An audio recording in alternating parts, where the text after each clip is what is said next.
everyone, and welcome to another episode of The Launchpad. I'm your host, Grant Soffer, and today we're with Micah, better known by his DJ name of Honü. What's going on, guys? Honü, how you doing today, man? Man, I'm super excited to be here. You know, I'm humbled that I got the opportunity to come and play out in Arizona with friends, family, and, you know, for me, this is just a big show, and honestly, I'm humbled. So, yeah, man, let's set the scene for our listeners here. So we're actually backstage currently right before you're going on for your big set of the night, and this is actually your first headline show that you're playing. It is. For the Festival Farmers Market After Dark show. First headline show, man, walk me through the feelings of what it's like to play your first headline show under this new name that you've taken on here. Sure, yeah. I mean, it's been years for me of hard work and some rebranding when I first started. So for me, this show, being able to headline, it means everything to me. I've grinded it out for years, and I've sacrificed pretty much everything I possibly could in my life to chase after this passion. So for it to come full circle and for me to get an opportunity like this, honestly, it amazes me. It truly shows if you stick with things, you can get anywhere you want. So take it from me.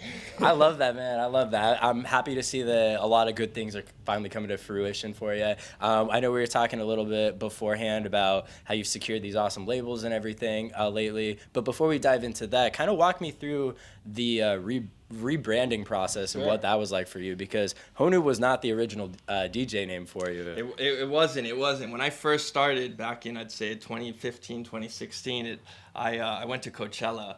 And it was my first music festival ever. Had no idea what EDM was, nothing, just going in there with a blank slate. Went and plurred some girl, and she had given me a plur called Slugs, and it was because they were a part of the Banana Slugs. I forget what college that is, UC Davis or something. I think UC Santa Barbara. Santa Barbara, I think. Okay, UC cool. Santa the Banana Barbara, Slugs, and so I kind of ran with that. Started up a DJ brand with that. Okay. And shortly after, I had played this festival called Foam Wonderland with, I was the opener as Slugs, and the closing person was Snails. And then shortly after that, he had opened up a record label called Slugs Music. So that was the nail in the coffin for me.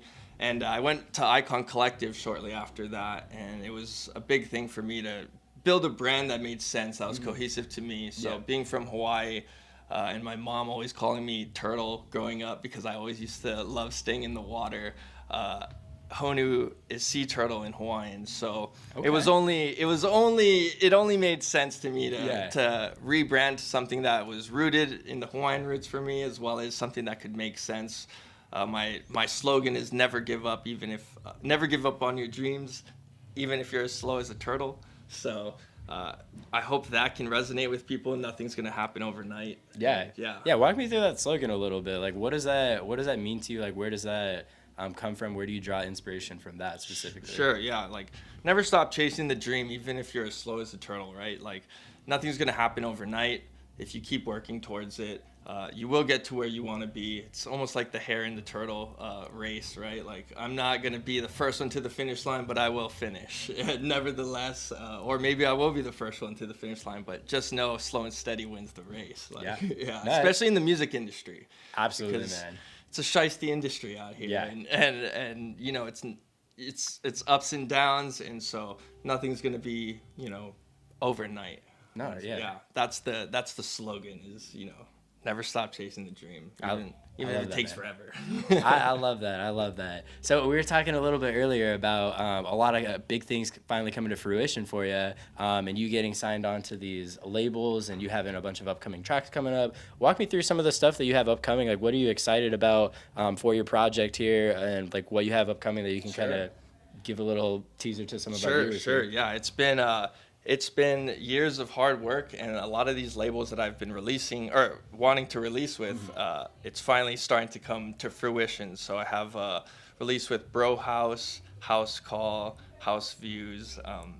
Really cool labels that for me, I went back and looked at my emails 5 years ago and you know, this is like every single year submitting to these labels, deny, and at a certain point that kind of damages your ego. It makes you think like, am I even good enough for this, right? So that's another reason why I'm like, don't give up, because I mean, I've been getting denied for years, and now this year was the hardest year for me. I went through a lot in my personal life. I went through breakups.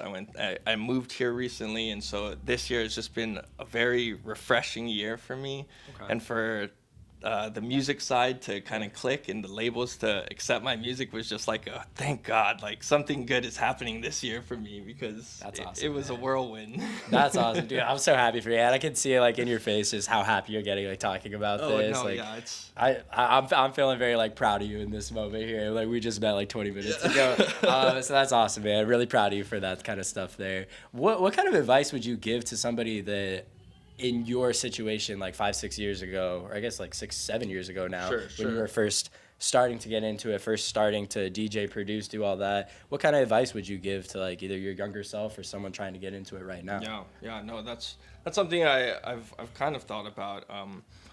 One thing is I would tell myself back then is don't give a fuck about what people think about you in this industry, even in this world, right? I mean, music is art, and if you really care about what other people are going to think, that's going to, mess your art up in a sense. It's going to mess your creative vision up. And so I think a lot of people are really heavily influenced and persuaded by other people's thoughts, what they want them to be. And so that's one thing that it took me years to find out, and kind of just dropped it's a battle with the ego as well, and so you have to learn what's best for you and do not care about what anyone else says in this industry. Like everyone has their own lane, and I love that, man. Just sticking true to yourself and being original to who you are, and kind of owning your own sound and not really like trying to fit the mold of what you think you should be. Like that's a great answer. Sure, I love sure. That. I love that. Yeah, and in this day and age with so many artists, it's hard to have your own identity. So that's absolutely. That's the one thing I would tell myself. Stay true to yourself. Yeah.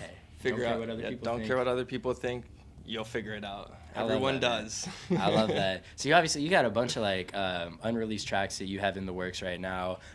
You've released a ton of music over the past couple years. Obviously, like releasing music, producing music, it's no easy feat. Like it's a very like difficult thing for people to do. Like what inspires you to like make music and like continue putting out like such great music and such diverse music? Yeah. Because I mean, for those that like have not listened to your music before, like you have a very like wide range of music. It's not like just in one genre. Like it is multiple genres that you stretch across. Like you have a talent in like multiple different factions of EDM essentially. I appreciate that. Thank you. Like what inspires you to like make that music, and what inspires you to like keep going and keep pushing for your goals kind of thing? Man, the love of music has always been in me, like throughout my whole life. My mom would always play music in the cars, and I would always sing along to it. So it's something that's been deeply rooted in me.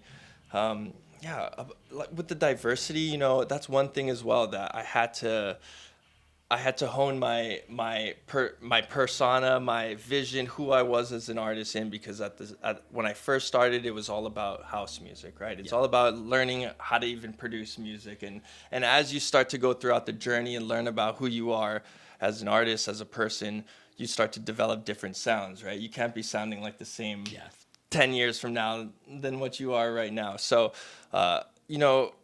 me just growing as a person has helped me diversify my music, and that's if you're producing one song or one genre the entire time of your music career, then you haven't grown as a person. And so diversity within music is a must. Every artist has to grow in order for them to reach their true potential as an artist. So definitely. So being diverse with music is something you gain throughout the years. It's not something that people just start. They're like, all right, I'm going to make pop, hip hop, EDM and everything. And if they try it, it's not going to be to the highest caliber. But it's something that every artist has to do, right? Yeah, absolutely, man.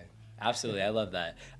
One big thing that we really try to do with our brand, with Lvnding, is we really try to preach gratitude as much as we possibly can. Just being very like thankful and appreciative of all the small little blessings in life that we have every single day. So like with that being said, like what are some things in life that you're grateful for now, like either like within music or outside of music? Like what are those things in life that you're super grateful for right now? Sure. Honestly, I mean, the first thing that even comes to mind is my family, because when I had graduated college and I was working my 9 to 5, it was a big leap for me to chase after music and chase after this. So having the support of my family, never being like, maybe you should stick with the 9 to 5 or the cookie cutter kind of response that a parent would give you. My mom is very supportive, and I really appreciate that. My friends have always been supportive, so I have to give my kudos to them, even when my music sucked. Thank you guys for telling me it was all right and keeping me pushing through. So other than that, music artists, I pull from a wide range of different sort of artists. So whether that being like Eminem or a Jaws, whatnot. Like I'd love to just listen to all types of music. I'm inspired by everyone that's reached their full potential as an artist. So that's cool that you can like pull from different genres, and that I guess that kind of explains like how you're able to have such diversity within your own music. Is pulling that inspiration from a diverse group of artists. There. I mean, if you don't listen to different types of music, you'll be able to tell in somebody's music, when you listen to their music, that they're not really diverse in what they're listening to. So absolutely, man. Good point there. So where's the best place that people can stay connected with you moving forward here? Moving forward, Instagram at official Honü. Okay. I usually stay most active on there. However, I'm not the best on socials. I'm trying to get better. That's one thing out of the pie that I feel like I'm still working on. Still working on it. Still getting the hang. It's something that every artist struggles with these days, I'm sure, honestly. Yeah. And it gets tougher and tougher as you get bigger and bigger, too. It does. You start growing more of a fan base. It becomes hard to keep up with all that. It does. But especially when you're doing it yourself, right? Yeah, it's like you're wearing so many caps, you're like, oh. Yeah, definitely. But Instagram is the best place for people to stay connected with you, kind of hear about upcoming things that you have going on and all that kind of stuff. Yep. Cool, man. Always try to stay active on there. Cool. All right, I love that. Any last things you want to like shout out or talk about before we wrap things up here? Well, I mean, to anyone that is listening to this, that is a music producer or a creative, again, stick with your dreams. Trust me here, because I've been doing this for a handful of years with the most doubt in my mind, and I've pushed through things, and now I'm able to actually find some success that I've been looking for. So truly shows you guys that literally keep working towards what you're doing. I love that, man. Some inspiring stuff. Yeah. Well, thank you so much for taking some time with us today. We really appreciate you taking the time to sit down with us and give us a chance to get to know you a little bit more. And give all the listeners a chance to hear a little bit more about you and your life as well. So we appreciate that, man. Of course. Thank you for that. If you don't have anything else you want to like shout out or talk about, we'll go ahead and wrap things up here. Man, well, I mean, we'd love everyone here to join the Turtle Club, so get on the Turtle Club. Follow our guy here on Instagram. Follow him on Spotify. Keep up with all his upcoming tracks, all the new releases. Yeah, man. Well, good luck on your set today. I appreciate you taking the time with us. With that, thank you guys for listening to another episode of The Launchpad. My name is Grant Soffer, and this was Honü today. See you guys.